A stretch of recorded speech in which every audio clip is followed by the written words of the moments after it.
ఒక్కసారి కొమ్మూరి గోల్డ్ కి కాల్ చేయండి. తాకట్లో ఉన్న మీ బంగారాన్ని విడిపించి మార్కెట్ ప్రైస్ కి వాళ్ళు కొనుక్కుని మిగతా డబ్బులు మీకు ఇచ్చేస్తారు. ఆదివారం, ఈ ఆదివారం అనేది మనకి ఎందుకు సెలవు దినం అయిందో స్పష్టంగా అంటే చాలామంది భావించేది ఏంటంటే ఇదంతా కూడా మనకి ఇంగ్లీష్ వాళ్ళు అంటే బ్రిటిష్ వాళ్ళు మన మీద రుద్దిన దినంగా చెప్పడం అనేది ఉంది.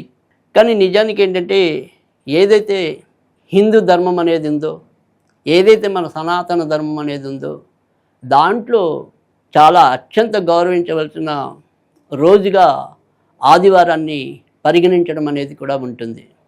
ఎందుకంటే మనకి ఆదివారం నుంచే వారాలు బిగినవటం అనేది ఉంటుంది. అంటే ఆదివారం సూర్యుడితో ప్రారంభమై శనివారం శనితో ముగియటం అనేది ఉంటుంది. ఇది మన యొక్క పద్ధతి. ఎందుకంటే మనకి గ్రహాలన్నిటిలోకి కూడా రాజు రవి అవటం కనుక ఆదివారం అనేది మనం ఖచ్చితంగా ఎటువంటి పనికైనా సరే వర్జనీయంగానే ఎక్కువ మంది చెప్పడం అనేది. అంటే ఏదైనా సరే మనం చేసేది మాంసాహారం అనుకోండి, ఆ మాంసాహారం ఎట్టి పరిస్థితుల్లో కూడా ఆదివారం నాడు భుజించకూడదు.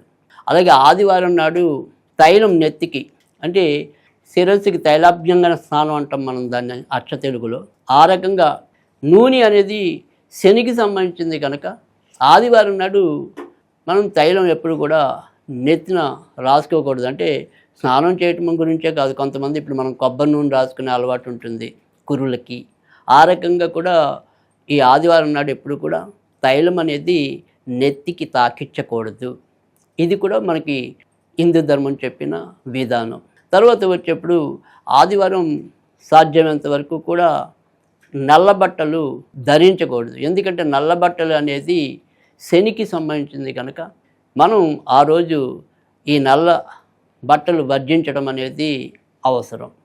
ఇక ఈరోజు ఎప్పుడైనా సరే ముఖ్యంగా లేత రంగు, లేత ఆకుపచ్చ కానీ, తర్వాత లేత గులాబీ రంగు కానీ, కొంతవరకు గోధుమ రంగు కానీ, తెల్లటి తెలుపు కానీ ఈ రకమైన దుస్తులు ధరించినట్టయితే కనుక ఆ సూర్య భగవానుడి యొక్క అనుగ్రహం కూడా మనకి మరికొంత తొందరగా రావటం అనేదే కాకుండా ఇలాంటి దుస్తులు ధరించడం వల్ల సాధారణంగా సూర్యుడికి మనకి తెలుసు ఆ వేడిమి అనేది ఒక్కొక్క సమయంలో ఒక్కొక్క రకంగా పెరుగుతూ రావటం లేదా తగ్గుతూ రావటం అనేది. కనుక ఎలాంటి ఉష్ణోగ్రత ఉన్నప్పటికీ కూడా ఆ ఉష్ణోగ్రతనికి మనకి ఇబ్బంది లేకుండా కంఫర్ట్ అంటే సౌకర్యం ఆ రకమైన విధానం మనకి ఆయా దుస్తులు ధరించడం వల్ల అటు మనకి ఏదైనప్పటికీ కూడా ఇటు సైంటిఫిక్గా కావచ్చు లేదా సెంటిమెంట్గా కావచ్చు ఈ రెండు పద్ధతుల్లో కూడా మనకి అది చక్కటి శుభాలని కలిగించడం అనేది ఆయా రంగులు ఉంటాయి.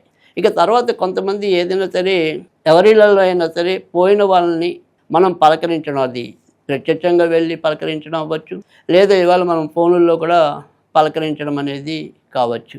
కనుక ఆదివారం నాడు ఆ పోయిన వ్యక్తులను ఎవరినైనా సరే ఆ కుటుంబ సభ్యుల్ని మనం ఆదివారం నాడు పరామర్శించవచ్చా లేదా వాళ్ళని మన ఇంటికి ఆహ్వానించవచ్చా లేదా మనం ప్రత్యక్షంగా వాళ్ళ ఇంటికి వెళ్ళి వాళ్ళతో సంభాషణలు జరపవచ్చా అలా గనక ప్రశ్నించుకున్నట్టయితే ఖచ్చితంగా ఆదివారం నాడు ఆయా పనులు కూడా చేయకూడదని చెప్తుంది.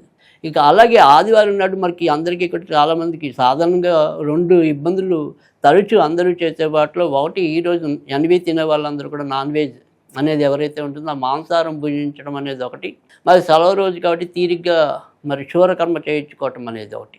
కానీ నిజానికి ఏంటంటే ఈ రెండింటినీ కూడా ఖచ్చితంగా మనకి ఏదైనా సరే ఇటు ఎలాంటి ధార్మిక గ్రంథాలు మనకి నిర్ణయిసిందో అవ్వచ్చు, మరి తర్వాత ధర్మసింధు అవ్వచ్చు, ఇలాంటి ఏవైతే మనకు ఉన్న అన్ని రకాలైన ఇంకా పద్మపురాణాలు తర్వాత స్కంద పురాణాలలో కూడా కొన్ని మన ఆచార విధానాలన్నీ కూడా బ్రహ్మ వైవర్త పురాణంలో వీటన్నిటిలో కూడా వీటికి సంబంధించి స్పష్టమైన వివరణ మనకి ఇచ్చి ఉండటం అనేది కూడా జరిగింది. కనుక మనం ఏదైనప్పటికీ కూడా సాధ్యమైనంత వరకు క్రమంగా అంటే ఒక్కరోజుతో మనకి ఇవన్నీ కూడా మారిపోయే విషయాలు కాదు. సాధ్యమైనంత వరకు కూడా అంటే మాంసం తినాలనుకున్న వాళ్ళు తినండి, కానీ సాధ్యమైనంత వరకు ఆదివారం కాకుండా వేరే రోజులు క్రమంగా మనం ఎంపిక చేసుకున్నట్టయితే కనుక మనం సూర్య భగవాన్ని గౌరవించినట్టు అవుతుంది. ముఖ్యంగా సూర్యుడు మనకి ప్రత్యక్ష దైవం, అంటే మిగతా దేవుళ్ళు ఉన్నారు మనం లేరు అనే దాని మీమాంస నమ్మే వాళ్ళకి నమ్మటం లేదా నమ్మకపోవటం, కానీ సూర్యుడు ఉన్నాడు అనేది యథార్థం. సూర్యుడు యొక్క రశ్మి వల్ల మనకి విటమిన్ డి అనేది లభించడం అనేది యథార్థం.